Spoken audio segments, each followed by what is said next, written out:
Sports. It's who we are. It's what we do. It's how we roll. It's wins and losses, highs and lows. It's effort, respect, and dedication. The High School Sports Beat. Sports. It's who we are.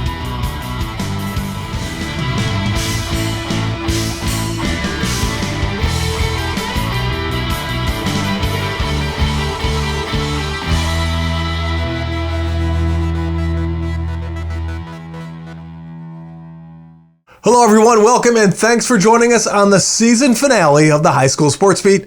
I'm Dave Yates. We begin this week with a look back at two of the best track athletes we have covered over the last 10 years. An era is coming to an end at Rush Henrietta, where the aforementioned Lanae-Tava and Sammy Watson are winding down their final season together as perhaps the best 1-2 track and field punch this area has ever seen. We'll see if she can get that. Sammy Watson, that was in the Olympic trials last year. One lap remaining. This is what history looks, sounds, and feels like. The official time. 2:04.88. That is the fastest time in the United States this year. In the girls' 800-meter run, Sammy Watson. The amazing Sammy Watson, in front of her home crowd at the Rush Henrietta Invitational, runs the fastest 800 meters recorded by a high school girl anywhere this year. What was it like coming down towards the finish line? Yeah, it was really motivating. Like all the cheers and the screams, it really helps finish because I don't know, it felt good to be noticed and cheered on. Watson is so consistently amazing that we take her for granted. Do you run every race with the idea of trying to post a record? I remember with the idea of like trying my best and never being too relaxed, because as soon as you start getting comfortable, that's when you have a bad time or a bad race. Sammy owns a Section 5 record in the 400, 800, and 1500 meter events, and a relay outdoors, adds records in 5 events indoors plus 2 more relays, and you get an idea how impactful Watson has been over her 6 years as a varsity runner. I came in just trying to run with my sister because she was 2 years older. She was a freshman, and I just wanted to do what she did and have fun with her and run a couple relays with her. So having her there gave me the positive energy that I needed to do well. And even when I did beat her, it was still like, good job, like I love you still. So I don't know, I came in just trying to have fun with her. Watson will continue to pursue her track and field career at Texas A&M next year. That decision, reached last week, freed Sammy to enjoy her last few weeks of high school competition worry-free. Hey girls, 3 big struck back. It's really relieving, and this past week I've really been able to enjoy just being with the team and enjoying like our last days and weeks together. Watson's graduation will break up one of the greatest 1-2 athletic punches in Section 5 history. Because if anyone posed a challenge to Sammy as a record book wrecker, it was her teammate of 4 years, junior Lanae-Tava. At the Monroe County meet in Brockport, Thomas posted new Section 5 bests in the 100, the 200, and the long jump. An unprecedented display of excellence. I'm very proud because I love track and I wanted to build a name for track. So now that we got the chance to do that and just like bring everyone together for track, then it's very fun. Thomas burst onto the scene as an 8th grader, unknown, having just relocated from Jamaica. Jeff Carpenter, one of the middle school teachers, called me and said, "Hey, I've got this girl. I think she can help you out." She came up, and I don't normally like bringing middle school kids up, but it was like a no-brainer once I saw her start doing stuff. You find Thomas in the Section 5 record books, indoor and outdoor, a total of 12 times. So between them, Lanae and Sammy own 23 Section 5 track and field records. Not too shabby. We were both like, behind the scenes during our early times. She was behind Cece, I was behind Katara Burrows. It was like, we knew that we were good, but we didn't think we were gonna be as good as we are now. So now it's just we built together. We built like a track empire. Since Watson arrived at Rush Henrietta High School, the track team has won 11 of 12 sectional championships, losing just once to Penfield in 2012 by a single point. Come next year, Thomas will have the spotlight all to herself. Really, it's not about spotlight, but I have thought of it. I mean, she's doing excellent. So she's going to Texas A&M. She's figuring out her major. She has her life set. So I'm just gonna try to do the same here and just build off what we left undone. They've done a lot for the program, and I feel that I've contributed to them as well with their opportunities, taking them to various meets and all around the state and the nation and stuff. So, and just being there for them, being someone to lean on, talk to, but at the same time, there's the rest of the team. Yeah. And so they haven't been prima donnas, and they haven't demanded all the attention, so that's allowed us to actually have a much better program.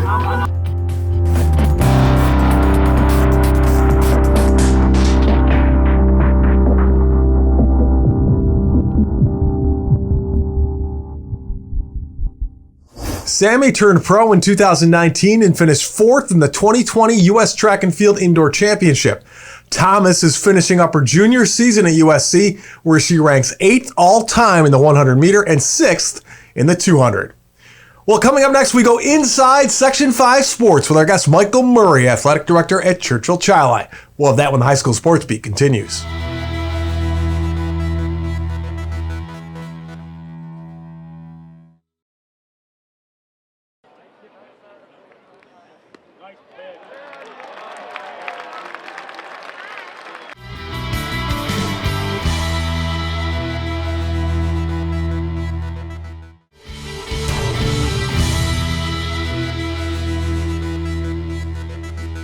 Welcome back to the High School Sports Beat. I'm Dave Yates. It's time now for Inside Section 5 with our guest, Churchville-Chili Athletic Director, Michael Murray.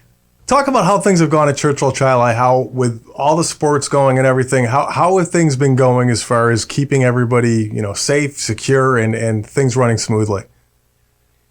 Oh, it's been unbelievably well, really. What started out, obviously, is something we had no idea what we were getting into. It was almost like being an AD all over again and on a different planet, to be honest with you. But once we dug into everything and we got everybody on board, we kind of actually one of our chaperones in particular said, this is a well-oiled machine. So that to me said a lot about where we were and where we got to with all the systems we had to put in place. It was definitely a team effort. Talk a little about that from an athletic director standpoint, how you guys, it's kind of like you never have to reinvent the wheel because every year it's the same thing, more or less over and over. Then all of a sudden you have no idea what's coming down the pike and you're expected to turn things around on a pretty quick basis. Talk about what that was like about getting things going and really setting things up from the very first season. Well, what started out was very scary when we talked last spring and everything getting shut down. Are we ever going to have any sports again? People were asking. Then it just started out little by little. We started in the fall with just a few sports.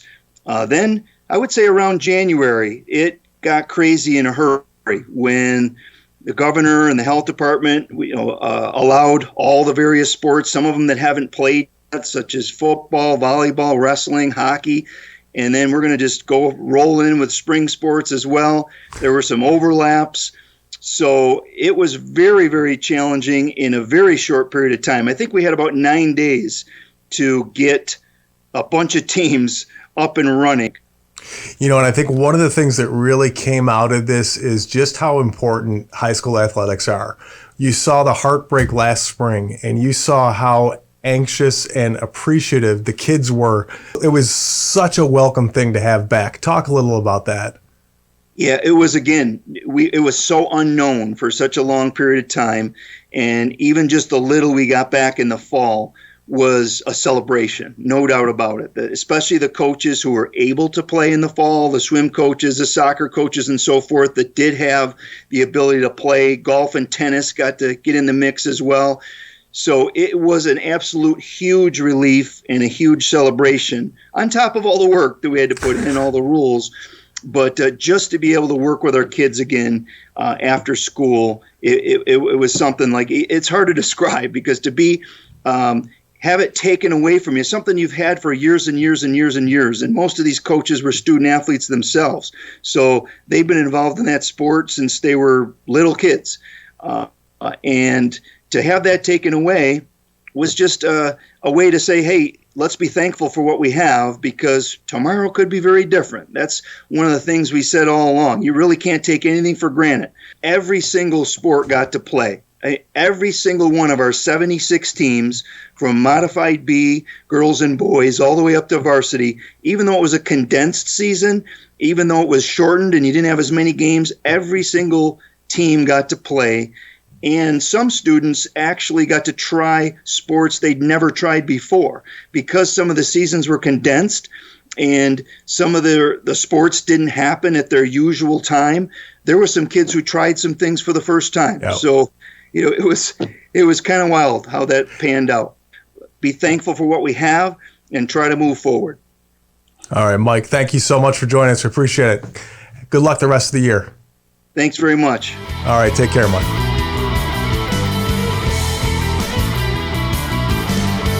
Coming up next, this week's Making the Grade nominee, and later we flash back to a sectional softball showdown with Victor and Schroeder. We'll have that when the High School Sports Beat returns.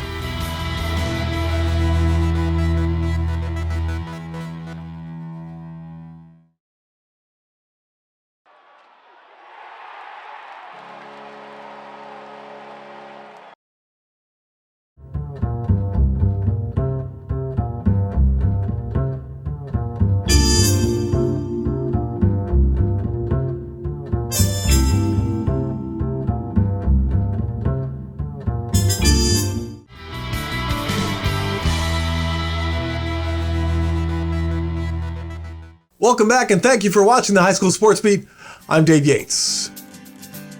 Making the grade this week is Eastridge junior Faith Bauer. Faith made the most of the adjusted sports schedules this year, becoming the first person in school history to compete in 5 varsity sports in 1 year. In the fall, she ran cross country. In the winter, she ran indoor track and played basketball, and then played volleyball during the fall 2 season. Currently, she is playing softball for the Lancers. During the volleyball season, she helped her team claim a league title for the first time ever. Being so busy in athletics hasn't meant her grades have suffered. Faith carries a 95 average. For being a year-round competitor and a person who finds success both in the classroom and no matter what sport she is playing, this week Faith Bauer is making the grade. If you have a student in mind for our Making the Grade segment, we want your nominations. Send them into mtg@rocksportsnow.com. And now here's some of the athletes, teams, and coaches making news in our Section 5 Spotlight. Spencerport All-American Aaron Kuykendall had a big sophomore season for the Northwestern women's lacrosse team, finishing with 18 goals and 42 assists. The Wildcats are a perfect 14-0 and play Duke this weekend in the NCAA Tournament Elite 8. HFL's Ryan Daler, a Making the Grade nominee from this year, set a meet record in winning the 3200 at the Victor Twilight meet, and was just 1 second away from breaking the Cougars' school record. And finally, congrats to Aquinas alum Trey Brown. Over the course of a 37-game season with MCC Baseball, batted an incredible .500 with 7 home runs and 46 RBIs. Well, coming up next, the Section 5 Class AA softball final from 2016. We'll have those highlights when the High School Sports Beat continues.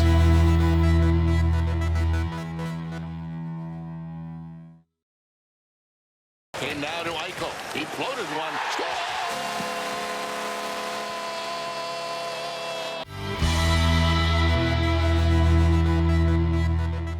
Welcome back, and thanks for joining us on the High School Sports Beat. I'm Dave Yates. We flash back now to June of 2016 and a rematch for the Class AA title. Here's Bill Paco. Last year at this time, Victor beat Webster Schroeder 14-1 in the Section 5 softball finals. The memory of a game like that lasts. The rematch is our Dunkin' Donuts All-Sport High School Game of the Week.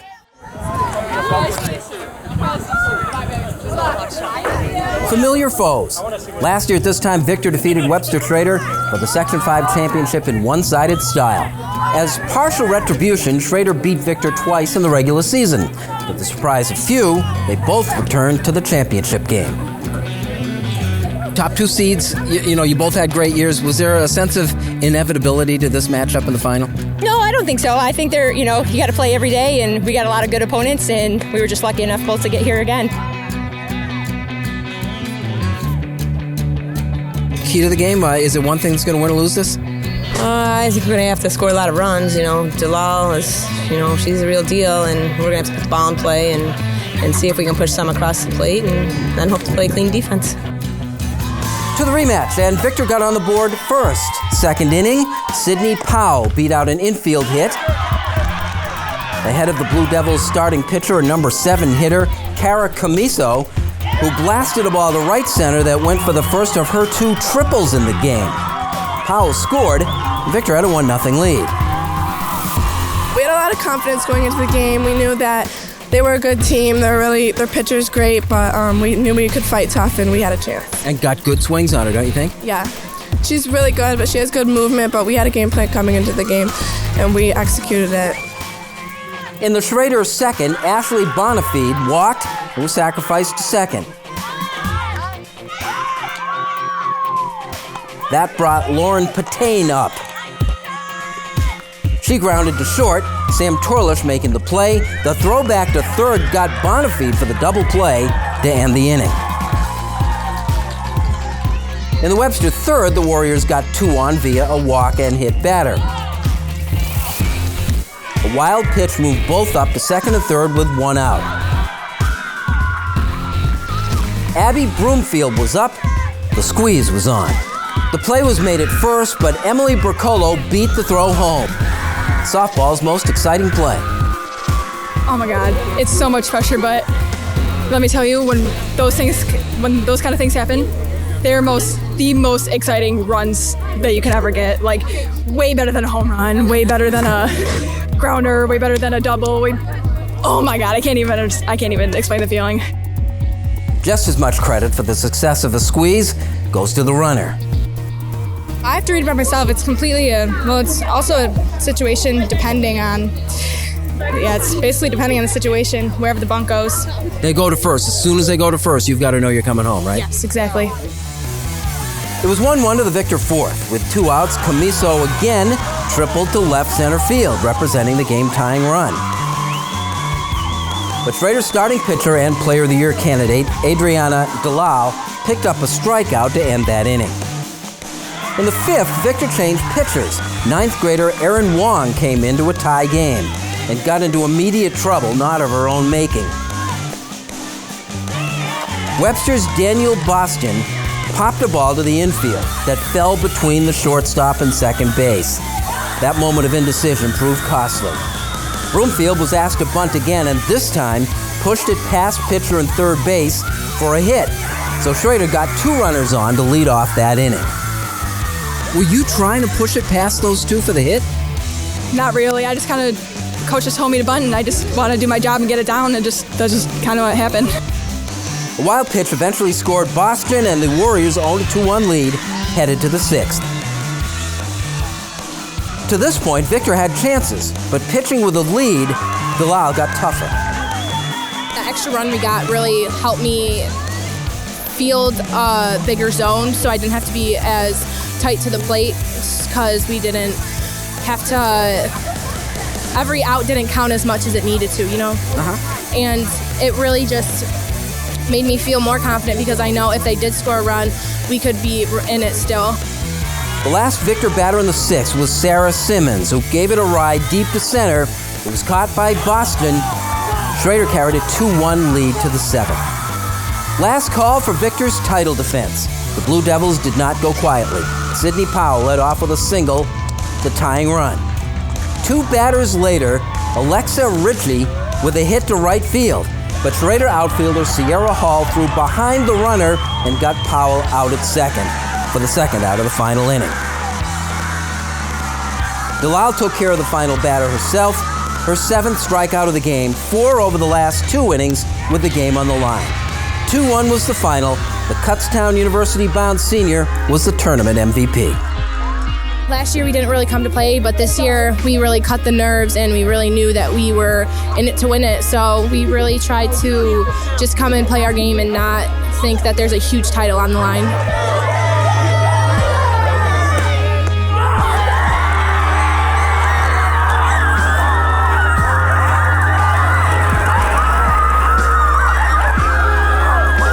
The Webster Schroeder Warriors.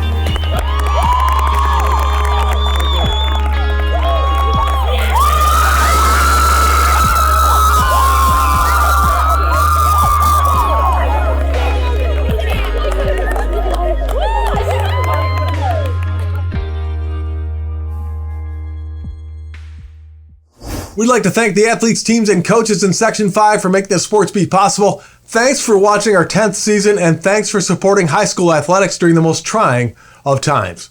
For the crew and staff, I'm Dave Yates, and we will see you in the fall for more of the High School Sports Beat.